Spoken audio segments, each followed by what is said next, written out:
حي على الصلاة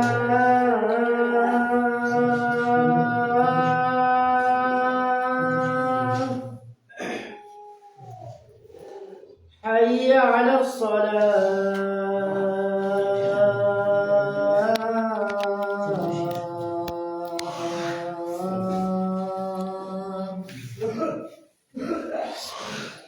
حي على الفلاح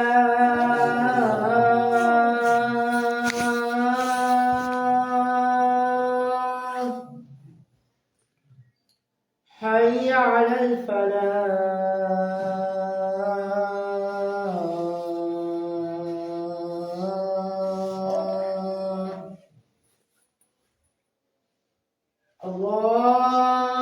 الله أكبر الله أكبر لا إله إلا الله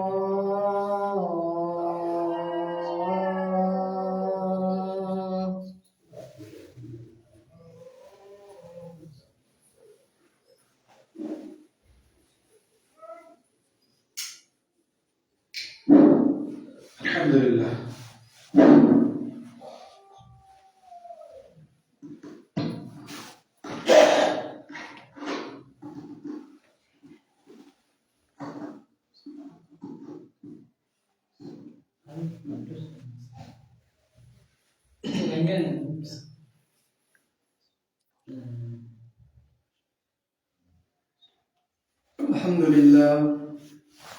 الحمد لله نحمده ونستعينه ونستغفره ونؤمن به ونتوكل عليه ونعوذ بالله من شرور أنفسنا ومن سيئات أعمالنا من يهدي الله فلا مضل له ومن يضلله فلا هادي له ونشهد أن لا إله إلا الله وحده لا شريك له ونشهد أن محمدا عبده ورسوله أرسله بالحق بشيرا ونذيرا أما بعد فإن خير الحديث كتاب الله وخير الهدي هدي محمد صلى الله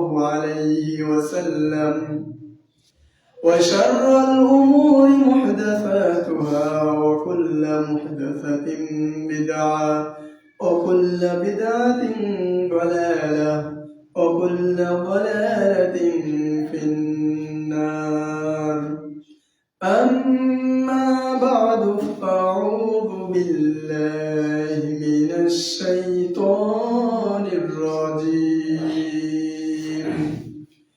بسم الله الرحمن الرحيم قاف والقرآن المجيد بل عجبوا أن جاءهم منذر منهم فقال الكافرون هذا شيء عجيب أئذا متنا وكنا ترابا ذلك رجع بعيد. فأعوذ بالله من الشيطان الرجيم فاسألوا أهل الذكر إن كنتم لا تعلمون. আলহামদুলিল্লাহ, যাবতীয় হামদ সানা সেই মহান রব্বুল আলামিনের জন্য, যেই মহান রব্বুল আলামিনের অশেষ মেহেরবানিতে আজকের পবিত্র জুমায় দুনিয়াবি কাজ কর্ম ছেড়ে যে আল্লাহ রব্বুল আলামিন আমাদেরকে হাজার অসংখ্য মানুষের মধ্য থেকে বাছাই করে তার ঘরে এসে 2 রাকাত সালাত আদায় করে কিছু কথা শ্রবণ করার তৌফিক দিয়েছে সেই মহান রব্বুল আলামিনের দরবারে অন্তরস্থল থেকে জানাই শুকরিয়া আলহামদুলিল্লাহ। আলহামদুলিল্লাহ।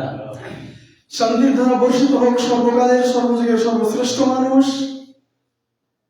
যার আগমনে পৃথিবী থেকে বিদায় হয়েছিল অন্যায় অত্যাচার জুলুম দুর্নীতি জেনা বা বিচার সহ শিরক ও বিদআত, যে নবীর কারণে আমরা আজ এই ইসলাম ধর্ম শান্তির ধর্মকে আমাদের গর্ব মনে করে যে ধর্মের উপর আমরা টিকিয়ে রয়েছি সেই মহান মানবের উপর আল্লাহুম্মা সাল্লি আলাইহি আল্লাহুম্মা বারিক আলাইহি। শান্তি অবতীর্ণ হোক সাহাবীদের উপর, তাবিদের উপর, তাবিদের উপর এবং তৎকালীন সময় থেকে যত আলেম ওলামাগণ সহ বিশ্বের যে কোনো প্রান্ত থেকে সাধারণ মুসলিম বৃন্দ ইসলামের খেদমত করছিলেন সেই সকল মুসলিমদের উপর আল্লাহুম্মা আমিন। সম্মানিত উপস্থিতি, আজকে জুমার দিন, সময় অতীব কম এবং বলার থাকে অনেক কিছু, যদিও অনেক কিছু বলার থাকে সময়ের দিকে লক্ষ্য করে সময়কে গুরুত্ব দিয়ে যেটুকু বলা যায় ইনশাআল্লাহ কোরআন এবং সহিহ হাদিস থেকে আলোচনা করার চেষ্টা করব। ওমা তাওফিক ইল্লা বিল্লাহ। সম্মানিত উপস্থিতি, আজকের সংক্ষিপ্ত আলোচনার আলোচ্য বিষয় হচ্ছে ইলম। ইলম সম্পর্কে এক গুরুত্বপূর্ণ তথ্যবহুল আলোচনা করার চেষ্টা করব ইনশাআল্লাহ। মহান আল্লাহ তাআলা ইলম সম্পর্কে একটা আয়াতে বলেন, ফাসআলু আহলা যিকরি ইন কুনতুম লা তা'লামুন। আল্লাহ তাআলা বলেন ফাসআলু আহলা যিকর। ফাসআলু মানে তোমরা জিজ্ঞাসা করো, তোমরা জানো বা জিজ্ঞাসা করো, আহলা যিকরি যারা জাননেওয়ালা, যারা জিকিরওয়ালা পরিবারদের কাছ থেকে, মানে যেসব মানুষেরা কোরআন হাদিসকে বোঝে জানে তাদের কাছে তোমরা না জানা মানুষেরা জেনে নাও। পরের অংশে আল্লাহ তাআলা বলছেন ইন কুনতুম লা তা'লামুন, যদি তোমরা না জেনে থাকো, অর্থাৎ যেসব ব্যক্তিরা যেসব মানুষেরা তোমরা জানো না কোরআন হাদিস, যারা আল্লাহকে চেনো না, যারা আল্লাহর সম্পর্কে জানো না, মুহাম্মদ সাল্লাল্লাহু আলাইহি সাল্লাম সহ যত নবী রাসূল এসেছেন তাদের সম্পর্কে জানো না, তারা যারা জাননেওয়ালা, যারা জানে, যারা কোরআন এবং হাদিসকে বোঝে তাদের কাছ থেকে জেনে নাও। তাহলে আমাদের মূল পয়েন্ট হচ্ছে ইলম, অর্থাৎ জ্ঞান অর্জন করা। তাহলে আমরা জ্ঞান অর্জন করব কি জন্য, কার জন্য, কিভাবে? আল্লাহ তাআলা বললেন তোমরা যারা জানো না তারা জানা মানুষের কাছ থেকে জেনে নাও। আমাদের উচিত, আমাদের কর্তব্য, আমাদের চরিত্র, আমাদের চলাফেরা হবে ঠিক আল্লাহ তাআলা আমাদেরকে মুহাম্মদ সাল্লাল্লাহু আলাইহি সাল্লামের মাধ্যমে যেভাবে পথ প্রদর্শন করেছেন ঠিক সেভাবে চলা। এখানে আল্লাহ তাআলা বলেছেন তোমরা হে দুনিয়ার অজানা মানুষ, যারা জানে তাদের কাছ থেকে জেনে নাও। এবার আমরা যেহেতু জানি না, তাহলে আমরা যারা আমাদের ভেতরে জানে, যারা কোরআন এবং হাদিস বোঝে, কোরআন এবং হাদিসের তালকিন দিয়ে বেড়ায়, তাদের কাছ থেকে আমাদের জেনে নেওয়া উচিত, আবশ্যক এবং কর্তব্য। মহান আল্লাহ তাআলা এই সম্পর্কে একটি আয়াতে বলেন, কুল হাল ইয়াস্তাবিল্লাযীনা ইয়ালামুনা ওয়াল্লাযীনা লা ইয়ালামুন। আল্লাহ তাআলা বলেছেন হাল ইয়াস্তাবিল্লাযীনা ইয়ালামুনা, যারা জানে আর যারা জানে না তারা কি সমান? একজন ব্যক্তি কোরআন এবং হাদিস বোঝে আর একজন ব্যক্তি কিছুই বোঝে না। যে বোঝে, কোরআন হাদিস অনুযায়ী চলে, কোরআন হাদিসকে বোঝে, সে অনুযায়ী আমল করে, সেই ব্যক্তি, আর যে ব্যক্তি কোরআন হাদিস বোঝে না সে ব্যক্তি হাজারো ইবাদত করুক, এক সমান হবে? কখনো নয়। কারণ যে ব্যক্তি জানে ও কিভাবে চলতে হয়, কোরআন হাদিস কিভাবে মেনে নিতে হয়, কোরআন হাদিসের পথ কি বলে, কোরআন হাদিস কি অনুযায়ী চলতে বলে, সেটা বোঝে।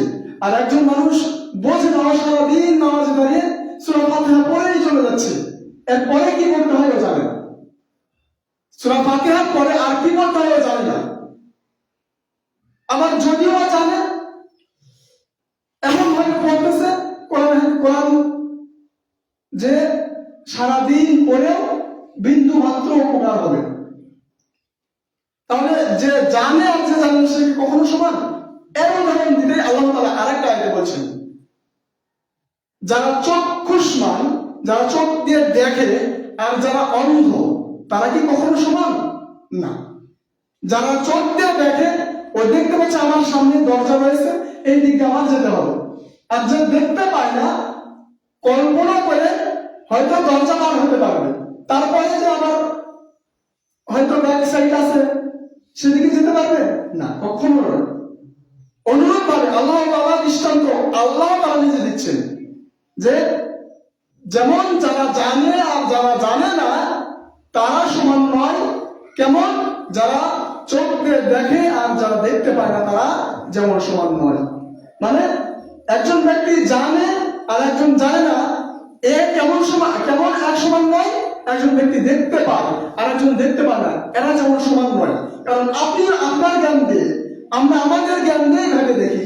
একজন ব্যক্তি দেখে না, সে কি আমাদের মতন যারা দেখতে পাচ্ছি সবকিছু সামনে কি আছে সবকিছু দেখতে পাচ্ছি, আল্লাহর নিদর্শন কেমন, আমরা আল্লাহর নিদর্শনকে সচক্ষে দেখতে পাচ্ছি। একজন ব্যক্তির সামনে, যে অন্ধ ব্যক্তি, তার সামনে একটা দিন দিলে সে বুঝতে পারবে যে হ্যাঁ দিন কেমন, তাকে বলার পরে সে বুঝতে পারবে যে হ্যাঁ গোল হয় এমন, দিন এমন গোল হয়, গোল আকৃতির হয়, এমন হয়। কিন্তু দিনের কালার কেমন সে বলতে পারবে? তার চোখের সামনেও যদি ধরা যায় সে বলতে পারবে।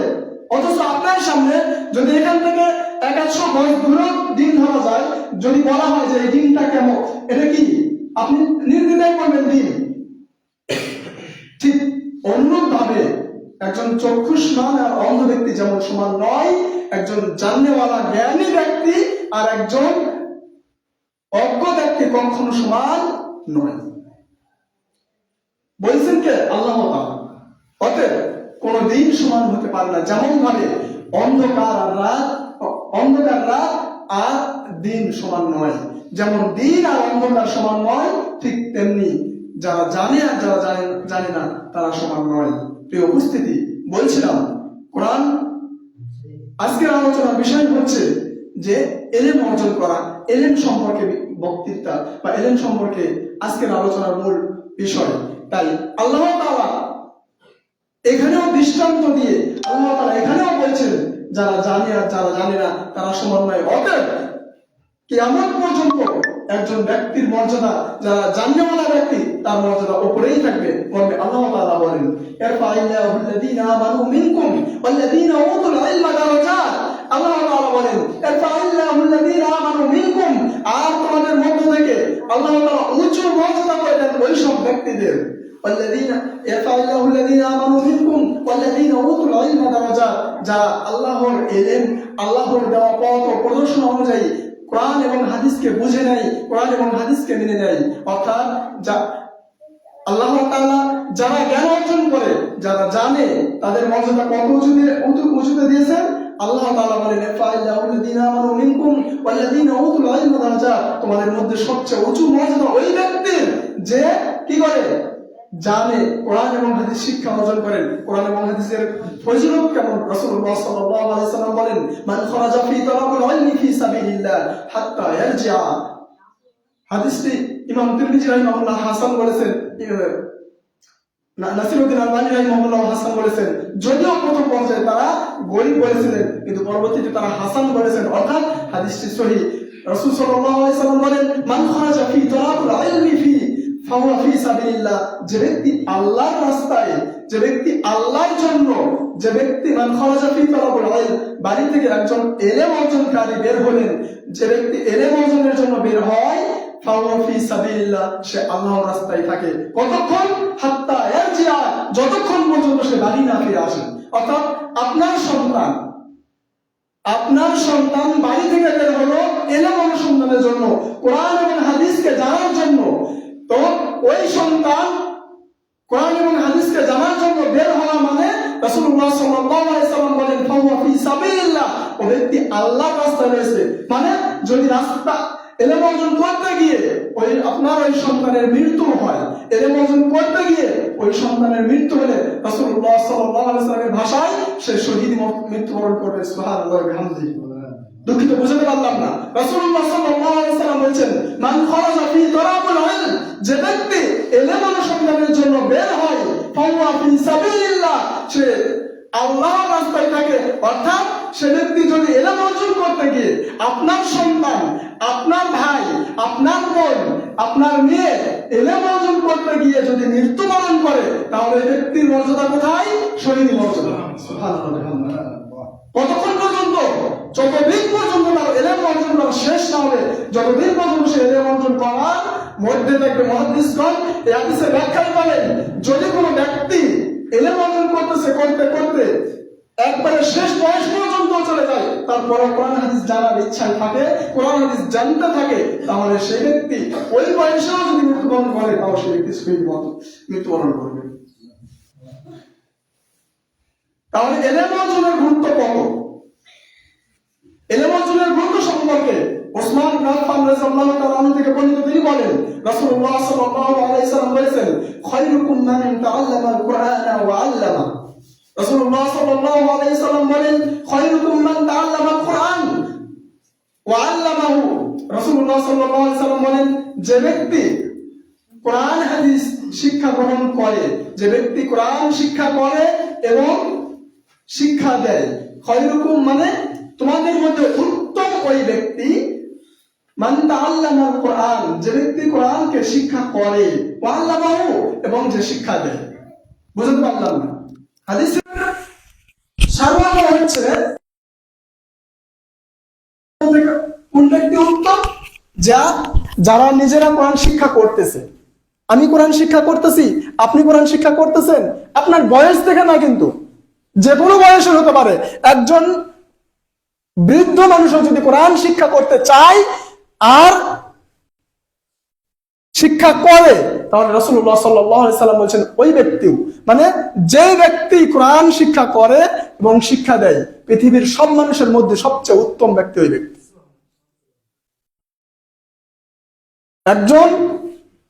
যখন আমি ঢাকায় ছিলাম, ঢাকাতে অনেক কয়েকজন বয়স্ক মানুষ ছিল, তারা আমাদের কাছে এসে পড়তো। আসলে তখন আমাকেও শরম লাগতো যে বয়স্ক মানুষকে আমি পড়াচ্ছি, কিন্তু রাসূলুল্লাহ সাল্লাল্লাহু আলাইহি সাল্লামের ভাষায়, রাসূলুল্লাহ সাল্লাল্লাহু আলাইহি সাল্লামের হাদিসের ভাষায় বোঝা যায় যে পৃথিবীর মধ্যে ওটাই উত্তম কাজ। কারণ পৃথিবীর মধ্যে রাসূল সাল্লাল্লাহু আলাইহি সাল্লাম নিজে বলেছেন, খায়রুকুম মান তাআল্লামাল কোরআন, তোমাদের মধ্যে ওই ব্যক্তিই উত্তম যে কোরআন শিক্ষা দেয়, কোরআন শিক্ষা করে, ওয়া আল্লামাহু এবং যে শিক্ষা দেয়। তাহলে কোরআন শিক্ষা দেওয়া আর করা উভয়টাই কি সবচেয়ে উত্তম কাজ।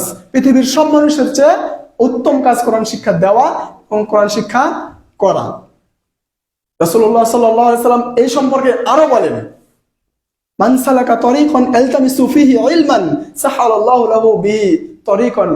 রাসূলুল্লাহ সাল্লাল্লাহু আলাইহি সাল্লাম বলেন, যে ব্যক্তি কোরআন শিক্ষার জন্য বের হয়, আল্লাহ তাআলা স্বয়ং আল্লাহ তাআলা নিজে তার রাস্তা সহজ করে দেন। আপনি আপনার সন্তান কোরআন শিক্ষার জন্য যখন বের হয়, তখন থেকে আল্লাহ তার রাস্তা সহজ করে দেন। তার মানে কি ও মৃত্যুবরণ করে শহীদ হবে না? নিজেদের বিবেকেই বোঝা যায় যে কোরআন যার জন্য আল্লাহ রাস্তা সহজ করে দেন, সে যদি মৃত্যুবরণ করে, তাহলে অবশ্যই সে শহীদ। রাসূলুল্লাহ সাল্লাল্লাহু আলাইহি সাল্লাম এ সম্পর্কে আরেকটা হাদিসে বলেন,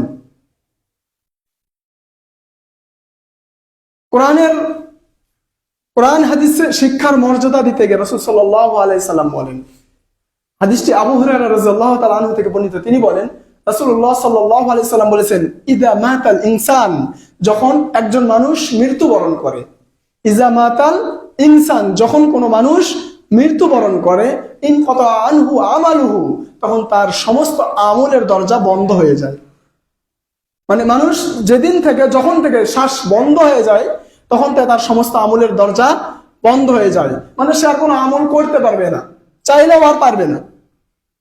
ইল্লা মিন সালাসাতিন, তবে তিনটা আমল মৃত্যুর পরেও মানুষের চালু থাকে, জারি থাকে। তিনটা আমল কি কি? রাসূলুল্লাহ সাল্লাল্লাহু আলাইহি সাল্লাম বলেন, আও ইলমি ওয়া ওয়ালাদিন সালিহুন, আও ইল্লা মিন সালাসাতিন, তিনটা আমল ব্যতীত সমস্ত আমলের দরজা বন্ধ হয়ে যায়। এক, সাদাকাতুন জারিয়া, কোন ব্যক্তি সাদকায়ে জারিয়া করে গেল, কোন ব্যক্তি কোনো কিছু দান করে গেলে ওই দানের সওয়াব মানুষ মৃত্যুর পরেও আল্লাহ তাআলা তার কবরে দেয়। আও ইলমিন ইয়ানতাফিউ বিহি, দ্বিতীয় নম্বরে বলা হচ্ছে, রাসূলুল্লাহ সাল্লাল্লাহু আলাইহি সাল্লাম বলেন, যদি কোনো ব্যক্তি এলেম অর্জনের ব্যবস্থা করে যায়, এলেম অর্জনের ব্যবস্থা করার কারণে যতদিন মানুষ এলেম অর্জন করবে ততদিন যত নেকি পাবে, সমস্ত নেকির সমপরিমাণ সওয়াব ওই ব্যক্তি পাবে যে ব্যবস্থা করে যায়। সুবহানাল্লাহ। দুঃখিত, বোঝাতে পারলাম না। কোন ব্যক্তি যদি উপকারী এলেমের ব্যবস্থা করে যায়, মৃত্যুর পরেও আল্লাহ তাআলা তার কবরে নেকি পাঠাতে থাকেন। সুবহানাল্লাহ বিহামদি। কেমন? রাসূলুল্লাহ সাল্লাল্লাহু আলাইহি ওয়াসাল্লাম একটা হাদিসে বলছেন, মান সান্না ফিল ইসলামি সুন্নাতান হাসানা ফালাহু আজরুহা ওয়া আজরু মান আমিলা বিহা বা'দা মিন গায়রি শাইইন আয়ানকুসু উজুরিহিম শাইআ। মান সান্না ফিল ইসলামি সুন্নাতান হাসানা, মানুষ ইসলামের মধ্যে কোনো ব্যক্তি একটা ভালো কাজ প্রতিষ্ঠা করে গেল। কেমন? ধরেন এই মসজিদ আপনারা গ্রামের 10 জন মিলেই করেন, গ্রামের সবাই মিলেই করছেন। এবার এই মসজিদ করার কারণে মসজিদে এসে যত মানুষ যতদিন নামাজ পড়বে, তত মানুষ ততদিন নামাজ পড়ে যেই নেকি পাবে, যারা মসজিদ প্রতিষ্ঠা করেছে, যারা মসজিদে সময় দিয়েছে, তারা সমপরিমাণ নেকি পাবে। যারা মসজিদ প্রতিষ্ঠা করেছে তারা কার সমপরিমাণ নেকি পাবে? যত মানুষ এখানে নামাজ পড়বে, যত মানুষ এখানে কোরআন পড়বে, যত মানুষ এখানে জিকির আজকার করবে, তত মানুষ যতদিন কোরআন পড়বে, যত নামাজ পড়বে, সমস্ত মানুষ নামাজ পড়ে কোরআন পড়ে যে সমপরিমাণ নেকি হয়, যে প্রতিষ্ঠা করেছেন, যারা প্রতিষ্ঠা করেছেন তাদের কবরে আল্লাহ তাআলা সমপরিমাণ নেকি দান করবেন। তারপরে আল্লাহ তাআলা, রাসূল সাল্লাল্লাহু আলাইহি ওয়াসাল্লাম বলছেন, মিন গায়রি শাইইন আয়ানকুসু উজুরিহিম শাইআ, তবে যারা ইবাদত করতেছে তাদের থেকে কমিয়ে আল্লাহ তাআলা তাকে দেবেন না। মানে সংশয় হতে পারে যে আমি নামাজ পড়ে নেকি করতেছি আর ও মসজিদ করেছে তাই নাকি পাবে, সংশয় হতে পারে আমাদের মধ্যে। রাসূল সাল্লাল্লাহু আলাইহি ওয়াসাল্লাম বললেন, মিন গায়রি শাইইন আয়ানকুসু উজুরিহিম শাইআ, না, তাদের থেকে কমিয়ে দেওয়া হবে না, বরং তাকে যা দেওয়া হবে আল্লাহ তাআলা তার পক্ষ থেকে দান করবেন। সুবহানাল্লাহ। অনুরূপভাবে ওমান সান্না ফিল ইসলামি সুন্নাতান সাইয়্যা, পৃথিবীর মধ্যে কোনো ব্যক্তি যদি খারাপ কোনো কাজ প্রতিষ্ঠা করে যায়, কোনো ব্যক্তি যদি খারাপ কোনো কাজ প্রতিষ্ঠা করে যায়, খারাপ কোনো কাজ চালু করে যায়, রাসূল সাল্লাল্লাহু আলাইহি সাল্লাম বলছেন, ওমান সান্না ফিল ইসলামি সুন্নাতান সাইয়্যা ফালাহু আজরুহা ওয়া আজরু মান আমিলা বিহা বা'দা, ওই ব্যক্তি সমপরিমাণ পাপের অংশীদার হবে যত মানুষ ওই পাপ করবে। কেমন? পার্শ্বে বাজারে বা গ্রামের একটি জায়গায় 4 স্টল দিয়েছেন, 4 ভিতরে যাতে আপনার উদ্দেশ্য যাতে বিক্রি বেশি হয় তার কারণে একটা টিভির ব্যবস্থা করে দিলেন। এবার যত মানুষ ওখানে টিভি দেখবে, যত দিন টিভি দেখবে, যদি টিভিতে অশ্লীল কাজ দেখানো হয়, টিভিতে যত অশ্লীল কথা বলা হবে, সমস্ত মানুষ যারা করছে তারা তো পাপী হবে, সমস্ত মানুষ যারা এই টিভি দেখছে, সমস্ত মানুষ যত পাপী, যার দোকানে টিভি রয়েছে সে সমপরিমাণ পাপী। নাউযুবিল্লাহ বিহামদি। তাহলে পৃথিবীতে ভালো কাজ করে গেলে ভালো কাজের প্রতিদান আল্লাহ তাআলা দিবেন, এবং খারাপ কাজ করে গেলে তার প্রতিদানও আল্লাহ সেইভাবেই দান করবেন। তাদেরকে কি ওই কমিয়ে দিবে না? রাসূল সাল্লাল্লাহু আলাইহি ওয়াসাল্লাম বলছেন, মিন গায়রি শাইইন আয়ানকুসু উজুরিহিম শাইআ, না, তাদেরকেও কমিয়ে দেওয়া হবে না। মানে যারা টিভি দেখছে তাদের থেকে কমিয়ে যে টিভি চালু করছে তাকে দিবে না, এরকম না, তাকে যা দিবে তাদেরকেও তাই দেওয়া হবে, এটা আল্লাহর পক্ষ থেকে তাদেরকে দেবে। নাউযুবিল্লাহ। তো আমরা সবসময় চেষ্টা করব, যেহেতু আমি মনে করি মসজিদে উপস্থিত হতে পেরেছি। অতএব আমাদের মধ্যে দিনের জ্ঞান, দিনের বুদ্ধি, আল্লাহর উপর ভয়, আল্লাহকে চেনার, আল্লাহর উপর বিন্দু পরিমাণ হলেও বিশ্বাস আছে। তা না হলে মসজিদে উপস্থিত হতে পারতাম না। তার কারণ খুতবার শুরুতেই বলছিলাম যে আল্লাহ তাআলা আমাদেরকে হাজারো মানুষের মধ্য থেকে, লক্ষ লক্ষ মানুষের মধ্য থেকে বাছাই করে এখানে নিয়ে আসছেন। কি জন্য? আপনার মতন আমার মতন মানুষ রাস্তায় ঘোরে না? আপনার মতন আমার মতন মানুষ রাস্তায় ঘুরতেছে না? না, তাদেরকে নিয়ে আসতে, তাদের সৌভাগ্য হয়নি এখানে আসার, তাদের সৌভাগ্য এখানে আসার হয়নি। আল্লাহ আপনাকে ভালোবাসেন, আল্লাহ আপনাকে পছন্দ করেন, যার কারণে আপনাকে এখানে নিয়ে এসছে। যে আপনি ওখানে যাবেন, দিনের দুইটা কথা শুনবেন, আল্লাহর কাছে মাথা নত করবেন, সিজদা দেবেন, আল্লাহর কাছে বলবেন সুবহান রাব্বিয়াল আলা, আল্লাহ পবিত্র, পবিত্র আল্লাহ, উঁচু আল্লাহ, আল্লাহ উঁচু, আল্লাহ পবিত্র, তার বর্ণনা করবেন, তার গুণগান করবেন। এই জন্য আল্লাহ আপনাকে নিয়ে আসছেন। অতএব মনে করতে হবে আপনার মধ্যে, আমার মধ্যে ইমানের বিন্দু পরিমাণ হলেও আছে। তাই আমরা চেষ্টা করি আমরা যেন ওইসব চার স্থল, ওইসব নষ্ট জায়গায় উপস্থিত না হই। আল্লাহ যেন আমাদেরকে সেই ওইসব নোংরা জায়গা থেকে বেঁচে থাকা তৌফিক দান করেন, আল্লাহুম্মা আমিন। প্রিয় উপস্থিতি, বলছিলাম ইলম সম্পর্কে, ঠিক যেমন আপনি আপনার সন্তানকে ইলম অর্জনের জন্য বাড়ি থেকে বের করে দিলেন। কেমন বের করে দেওয়া মানে বাড়ি থেকে একবারে শেষ হারিয়ে দিলাম এমন না, কিন্তু আপনার সন্তানকে মাদ্রাসায় ভর্তি করলেন। তার কারণ আমরা সবাই অন্ততপক্ষে এটুকু বুঝি যে হ্যাঁ, মাদ্রাসায় ইলম অর্জন হয়, মাদ্রাসায় কোরআন হাদিস শিক্ষা দেওয়া হয়। এছাড়া তো আর এই মসজিদে এসে হয়তো কি হয়, ওই মসজিদের যাই 5 ওয়াক্ত নামাজ পড়া, ওই হয়তো মক্তব পড়ায়। তাও তার পড়ায় যে কেমন আল্লাহই ভালো জানে। অধিকাংশ মক্তবের পড়ায়, যদিও এখন আমরা মক্তবগুলোকে সেভাবেই করা হচ্ছে, এমনি সাধারণ গ্রাম অঞ্চলের মক্তবে দেখবেন মক্তবের যে হুজুর, তার পড়াও ঠিক নাই। আর এমনি সাধারণ যাদেরকে আপনাদের ছেলে মেয়েকে পড়াচ্ছে, যদি হুজুরের পড়া একটু ঠিক থাকেও, ও মনে করছে যে খালি পড়ালেই হয়ে গেল। এভাবে পড়াচ্ছে, এমন পড়াচ্ছে, পড়ানোর পরে ওই ছেলেকে মাদ্রাসায় দেওয়ার পর ও আর মাদ্রাসার সঠিকটা উচ্চারণ করতে আর 1 মাস পার হয়ে যায়। আরবি পড়া সঠিক, তার আলিফ বা সঠিক ভাবে উচ্চারণ করতে আর 1 মাস লাগে, শুধু উচ্চারণ করে এখান থেকে। অথচ মসজিদ থেকে, মসজিদের মক্তব থেকে কোরআন খতম দেওয়া শেষ। তো আমরা এটুকু বুঝি অন্তত পক্ষে যে হ্যাঁ, মাদ্রাসায় কোরআন হাদিস শিক্ষা দেওয়া হয়। তো এখন বিষয় যেটা বলছিলাম, যে আপনি আপনার সন্তানকে মাদ্রাসায় দিলেন, মাদ্রাসায় দেওয়ার পরে আপনার সন্তান, আল্লাহি আল্লাহর কসম বলতেছি, আল্লাহি আল্লাহর কসম, আপনার সন্তান যতদিন কোরআন পড়বে, যত কোরআন পড়বে, সমস্ত দিন যত নেকি অর্জন করবে, সমপরিমাণ নেকি আপনি পিতা হয়ে পাবেন। আল্লাহর কসম বলছি। রাসূল সাল্লাল্লাহু আলাইহি সাল্লাম বলছেন, মান দাল্লা আলা খাইরিন ফালাহু মিসলু আজরি। রাসূল সাল্লাল্লাহু আলাইহি সাল্লাম বলছেন, কোন মানুষ ভালো কাজ করলে সমপরিমাণ নেকি যে ভালো কাজ করে, যে ভালো কাজ করার ব্যবস্থা করে তার জন্য। রাসূল সাল্লাল্লাহু আলাইহি সাল্লাম যেহেতু বলেছে, অবশ্যই আপনি আপনার সন্তান যতদিন কোরআন হাদিস পড়বে, সমস্ত দিন কোরআন হাদিসের যত আয়াত পড়বে, কোরআনের যত আয়াত পড়বে, সমস্ত আয়াত পড়ে যত নেকি হবে, আপনার সমপরিমাণ নেকি হবে।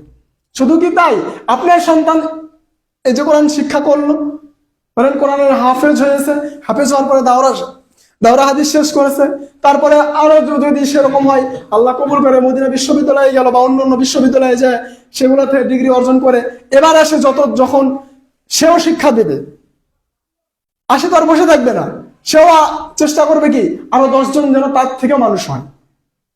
এবার সে যত মানুষকে শিক্ষা দেবে, তারা যত নেকি করবে, সমস্ত নেকির ভাগীদার আপনিও হবেন।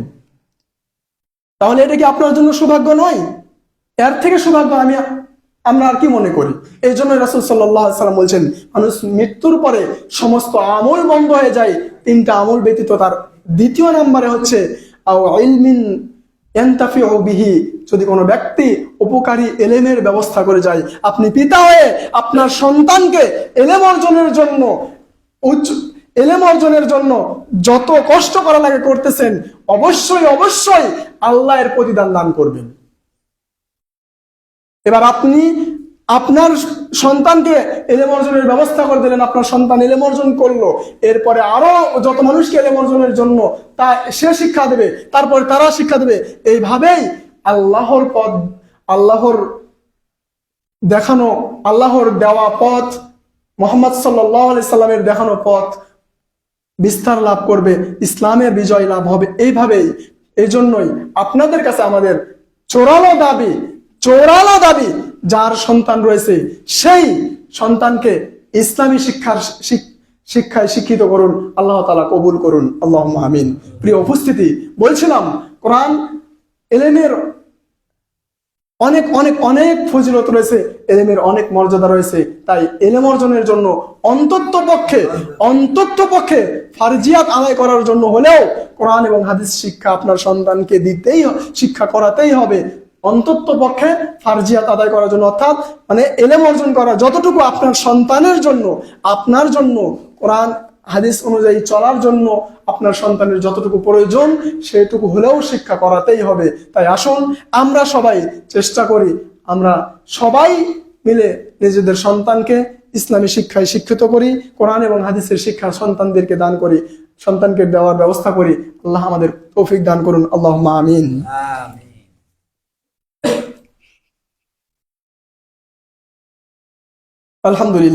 আলহামদুলিল্লাহিল্লাযী ওয়াকাফা ওয়াসসালাতু ওয়াসসালামু আলা ইবাদিহিল্লাযীনা ইসতাফা ওয়া আলিহি ওয়া সাহবিহি আজমাইন। আউযু বিল্লাহি মিনাশ শাইতানির রাজীম। বিসমিল্লাহির রহমানির রহিম।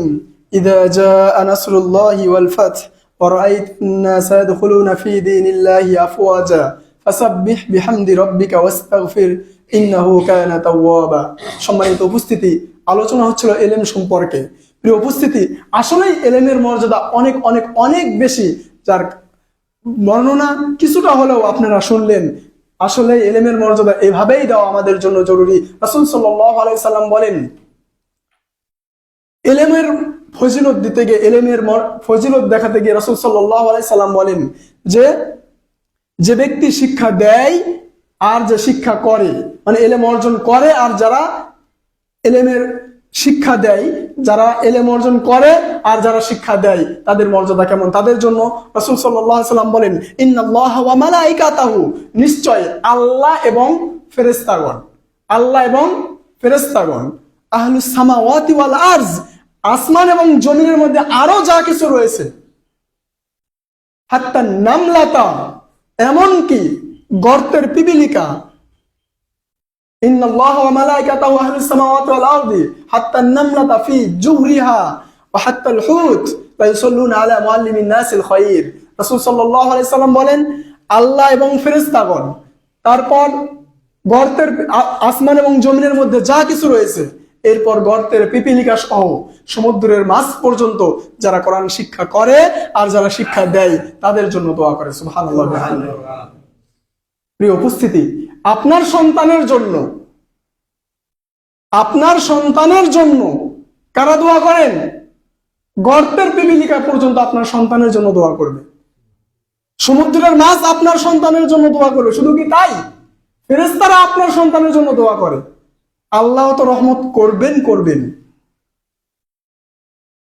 অবশ্যই কোরআন এবং হাদিসের মর্যাদা এত বেশি। রাসূলুল্লাহ সাল্লাল্লাহু আলাইহি সাল্লাম একজন আলেম আর একজন আবেদের মর্যাদা দেখাতে গিয়ে বলছেন, যেমন ভাবে আমার মর্যাদা তোমাদের মধ্যে, মানে রাসূল সাল্লাল্লাহু আলাইহি সাল্লামের মর্যাদা যেমন সাহাবীদের মধ্যে ছিলেন, ঠিক একজন আলেমের মর্যাদা সাধারণ মানুষের মধ্যে তেমন। দুঃখিত, বোঝাতে পারলাম না। রাসূল সাল্লাল্লাহু আলাইহি সাল্লাম সাহাবীদের কাছে যেমন ছিলেন, সাহাবীদের কাছে রাসূলের মর্যাদা যত ছিলেন, একজন আলেমের মর্যাদা সাধারণ ব্যক্তিদের কাছে তত। তাহলে আপনার সন্তান যখন, আমি এখানে আজকে হয়তো আলোচনা করতেছি, আরেকজন এসে আরেকজন যখন আলোচনা করে, তো আমাদের দেখে আপনারা যত অবাক না হন, আল্লাহি আল্লাহর কসম করে বলি, আল্লাহি আল্লাহর কসম, আপনার সন্তান যখন এখানে এসে খুতবা দেবে তখন আপনার অন্তরে কেমন লাগবে? আপনি পিতা হয়ে যখন দেখবেন আপনার সন্তান আপনার সামনে কোরআন এবং হাদিসের কথা বলছে, আপনি পিতা হয়ে দেখতে পাচ্ছেন আপনার সন্তান আপনার সামনে কোরআন হাদিসের কথা বলছে, তখন আপনার অন্তরে কি একটু হলেও শান্তি আসবে না? একটু হলেও অন্তরে কি শান্তি আসবে না? যে আমার সন্তান এখানে আজকে কথা বলতে পারছে, এর থেকে বড় আর কি চাই? এর থেকে বড় আর কি চাই?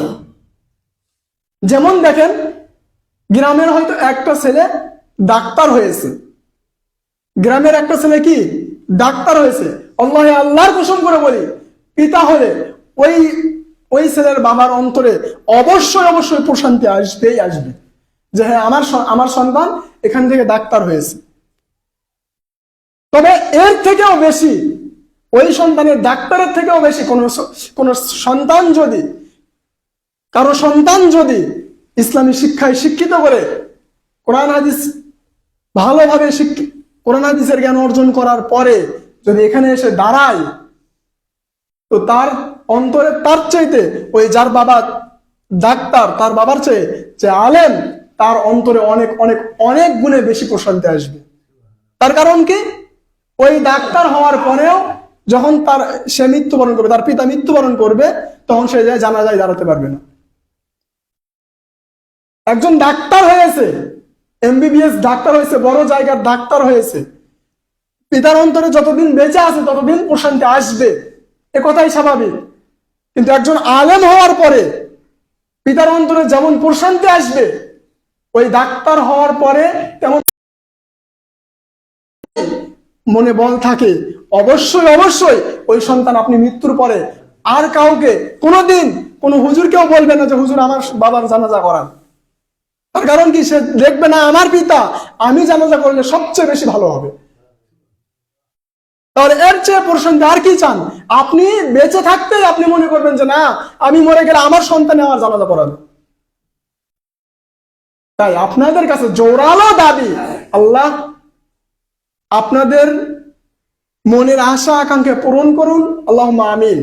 এবং জোরালো দাবি আমাদের পক্ষ থেকে, প্রতিটা পরিবারেই যেন আলেম তৈরি হয়, এই জন্য সবাই এখন থেকে চেষ্টা করেন কোরআন এবং হাদিস নিজেদের সন্তানকে শিক্ষা দেওয়ার জন্য। আল্লাহ তাআলা তৌফিক দান করুন, আল্লাহুম্মা আমিন। মূলত আমি আসছিলাম ইত্তেবাউস সুন্নাহ মাদ্রাসা শিবচর থেকে, না সম্মুখ থেকে, শিবচর সম্মুখ থেকে। তো ওখানে গতকাল আমি নতুন এসেছি, এই আপনাদের রাজীব ভাই উনি আমাকে এখানে নিয়ে আসলো। তো যেটা চাওয়া আপনাদের কাছে, আমরা কোরআন এবং হাদিস আমাদের সন্তানদেরকে সঠিকভাবে যেন দিতে পারি, সেই জায়গা খুঁজে সেই জায়গাতেই দেব। তো আমরা চেষ্টা করছি কোরআন এবং হাদিসকে আপনাদের ছেলে মেয়েদের মাঝে সঠিকভাবে পৌঁছে দেওয়ার জন্য, যার কারণে আপনারা হয়তো শুনেওছেন আমাদের এই মাদ্রাসাটাকেও মুআদালা করার জন্য মাদ্রাসার পরিচালকরা অত্যন্ত পরিশ্রম করতেছেন। মুআদালা মানে বহিরাগত বিশ্বে আমাদের এখান থেকে লেখাপড়া করে যেন সেখানে যেতে পারে। তো মাদ্রাসার যারা প্রতিষ্ঠাতা, মাদ্রাসার যারা পরিচালক, তারা সেই চেষ্টাই করতেছে। এই জন্য আপনাদের সন্তানদেরকে আমরা চাইব ভালো জায়গায় দেওয়ার চেষ্টা করেন এবং সন্তানরা ভালো কিছু অর্জন করুক। আল্লাহ তুমি তৌফিক দান করো, আল্লাহুম্মা আমিন।